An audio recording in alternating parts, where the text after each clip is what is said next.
सर्वेभ्यो नमो नमः। स्वागत है आप सभी का मेरे YouTube चैनल प्रियम संस्कृतम पर। पिछली वीडियो में हम लोगों ने 10वीं कक्षा का षष्ठा पाठः सुभाषितानि के कुछ श्लोक पढ़े थे। उसी को आगे कंटिन्यू करते हुए मैं आगे के श्लोक पढ़ाने जा रही हूँ। श्लोक नंबर 5 है, क्रोधो हि शत्रुः प्रथमो नराणां देहस्थितो देहविनाशनाय यथा स्थिताकाष्ठगतो हि वह्निः सा एव बहिर्दहते शरीरम्। क्रोधो हि शत्रुः प्रथमो नराणां। क्रोध नराणां मनुष्यों का प्रथमो शत्रु, पहला शत्रु है या सबसे बड़ा शत्रु है। क्रोध जो है वो मनुष्यों का सबसे बड़ा शत्रु है। देह स्थितो देह विनाशनाय च, देह स्थितो शरीर में स्थित और देह विनाशनाय च, और इस शरीर को नष्ट करने वाला। क्रोध मनुष्य के शरीर में स्थित उसका सबसे बड़ा शत्रु है जो उसके शरीर को नष्ट कर देता है। किस प्रकार से नष्ट कर देता है? जैसे यथा स्थितः काष्ठगतो हि वही, वही मतलब अग्नि, काष्ठगतो लकड़ी में स्थित अग्नि, सा एव बहिर्दहते शरीरम, जिस प्रकार से लकड़ी में जो आग स्थित होती है वो धीरे धीरे लकड़ी को जला देती है, उसी तरह से सा एव बहिर्दहते शरीरम, उसी तरह से क्रोध की रूपी जो आग होती है वो मनुष्य के शरीर को धीरे धीरे नष्ट कर देती है। अगला श्लोक देखते हैं। मृगा मृगैः संगम अनुव्रजन्ति गावश्च गोभिः तुरगास्तुरंगैः मूर्खाश्च मूर्खैः सुधियः सुधीभिः समानशील व्यसनेषु सख्यम। इस श्लोक में ये बताया गया है कि किस व्यक्ति से मित्रता होती है, यानी हम मित्रता कैसे करते हैं। तो जैसा पहली लाइन में है, मृगाः मृगैः संगम अनुव्रजन्ति। मृगाः मतलब हिरण, मृगैः हिरणों के साथ, संगम अनुव्रजंत उनके साथ चलते हैं या उनके पीछे चलते। हिरण जो है वो हिरणों के साथ में ही चलते हैं। गावश्च गाय जो है वो गोभी गायों के साथ में रहती हैं। तुरगाः अश्व, तुरगा मतलब घोड़े, तुरंगैः सह वो घोड़ों के साथ में रहते हैं। मूर्खाश्च मूर्खैः, और जो मूर्ख व्यक्ति होगा वो किसके साथ रहेगा? मूर्खैः सह, मूर्खों के साथ में ही रहता है। सुधियः सुधीभिः, सुधियः मतलब विद्वान व्यक्ति, ज्ञानी व्यक्ति, वो किसके साथ में रहता है? सुधीभिः, ज्ञानी व्यक्तियों के साथ में। जो सज्जन व्यक्ति है, जो ज्ञानी व्यक्ति है, वो हमेशा ज्ञानी व्यक्तियों के साथ में ही रहता है। क्यों रहता है? क्योंकि समानशील व्यसनेषु सख्यम, समानशील एक जैसा व्यवहार वाले लोगों में ही सख्यम मित्रता होती है। मित्रता जो है वो हमेशा समानशील एक जैसे व्यवहार वाले लोगों में होती है, यानी जिनका स्वभाव एक जैसा होता है उन लोगों में ही हमेशा मित्रता होती है। अगला श्लोक देखते हैं।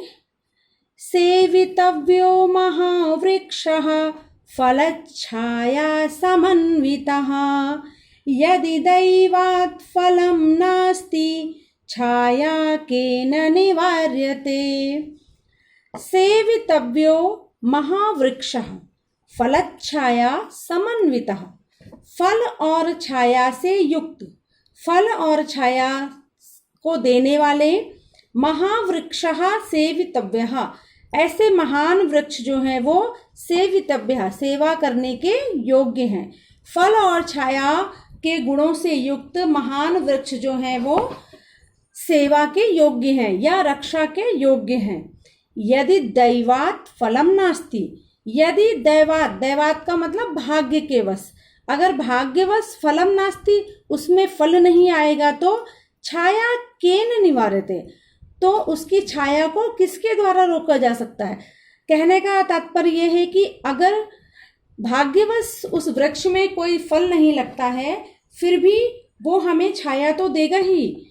तो जो ऐसे वृक्ष हैं, ऐसे महान वृक्ष हैं, उन वृक्षों की हमेशा हमें सेवा करनी चाहिए, उनको बचाना चाहिए। अगला श्लोक, अमंत्रमक्षरम नास्ति नास्ति मूलम औषधम अयोग्यः पुरुषः नास्ति योजकस्तत्र दुर्लभः। अमंत्रम अक्षरम नास्ति, ऐसा कोई अक्षर नहीं है जिसका कोई अर्थ ना हो। बिना मंत्र वाला या बिना अर्थ वाला कोई भी अक्षर नहीं है। नास्ति मूलम औषधम, मूलम का मतलब होता है जड़, और औषधि मतलब दवाई। ऐसी कोई जड़ नहीं है जिससे कोई ना कोई दवा न बनती हो। बिना दवाइयों के गुणों से युक्त कोई भी जड़ नहीं है। अयोग्यः पुरुषः नास्ति, अयोग्य कोई व्यक्ति नहीं है। इस संसार में ऐसा कोई व्यक्ति नहीं है जिसके अंदर कोई ना कोई गुण ना हो। हर व्यक्ति के अंदर कोई ना कोई गुण अवश्य पाया जाता है। तो इस संसार में कोई भी व्यक्ति जो है वो अयोग्य नहीं है। योजकः तत्र दुर्लभः, किंतु दुर्लभ कौन है, किसकी कमी है? योजकः, उनको जोड़ने वालों को, उनको जोड़ने वाले व्यक्तियों की कमी है, या उनकी खोज करने वाले व्यक्तियों की कमी है। नेक्स्ट अगला श्लोक देखते हैं। संपत्तो च विपत्तो च महताम एक रूपता उदय सविता रक्तो रक्तश्च अस्तमय तथा। इस श्लोक में यह बताया गया है कि महान व्यक्ति जो होते हैं उनका स्वभाव कैसा होता है, इसके बारे में बताया गया है कि संपत्तो च विपत्तो च, संपत्ति का मतलब होता है सुख में, अच्छे समय में, विपत्ति कठिनाई के समय में या दुख के समय में। महताम, महान व्यक्ति जो होते हैं वो कैसे होते हैं? एक रूपताम, एक समान होते हैं। जो महान व्यक्ति होता है वो विपत्ति और संपत्ति दोनों के समय में एक जैसा रहता है, उसके व्यवहार में कोई परिवर्तन नहीं होता है। चाहे सुख हो चाहे दुख हो, दोनों समय में वो एक जैसा ही व्यवहार करता है। कौन करता है? जो व्यक्ति महान होता है, जो अच्छे गुणों से युक्त होता है, महान व्यक्ति होता है, ज्ञानी व्यक्ति होता है, वो सुख और दुख दोनों में एक जैसा व्यवहार करता है। उदय सविता रक्तो, जिस प्रकार से सविता का मतलब होता है सूर्य, सूर्य उदय होने के समय भी रक्त मतलब लाल रंग का होता है, और अस्तमय तथा, और अस्त होने के समय में भी वो कैसा होता है? लाल रंग का होता है। तो सूर्य जो है उसका उदय, उदय का मतलब यहाँ पर अच्छे समय से है, सुख से है, और अस्त का मतलब किससे है? दुख से है। तो सुख और दुख में जिस प्रकार से सूर्य जो है वो एक जैसा रहता है, एक समान रंग वाला रहता है, उसी प्रकार से जो महान व्यक्ति होते हैं वो सुख और दुख दोनों में एक समान रहते हैं। ना तो सुख में बहुत खुश हो जाते हैं और ना दुख में बहुत दुखी होते हैं। इस पाठ का अंतिम श्लोक है, विचित्रे खलु संसारे नास्ति किंचित निरर्थकम, विचित्रे खलु संसारे नास्ति किंचित निरर्थकम, अश्वश्चेद्धावने वीरः भारस्य वहने खरः। विचित्रे खलु संसारे, इस विचित्र संसार में नास्ति नहीं है, किंचित कुछ भी, निरर्थकम कुछ भी निरर्थक नहीं है। इस विचित्र संसार में कोई भी व्यक्ति, कोई भी वस्तु ऐसी नहीं है जिसका कोई उपयोग ना हो। यानी यहाँ पर इस संसार में कुछ भी निरर्थक नहीं है। कैसे नहीं है?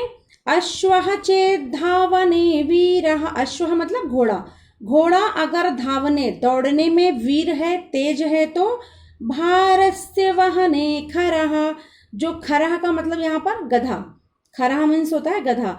तो गधा किसमें निपुण होता है? भारस्य वहने, भार को उठाने में। अगर घोड़े की विशेषता ये है कि घोड़ा तेज दौड़ सकता है, ये उसकी विशेषता है, तो गधे में भी कोई ना कोई विशेषता है। उसकी विशेषता क्या है? वो भार को उठा सकता है, सामान को एक जगह से दूसरी जगह पर ले जा सकता है।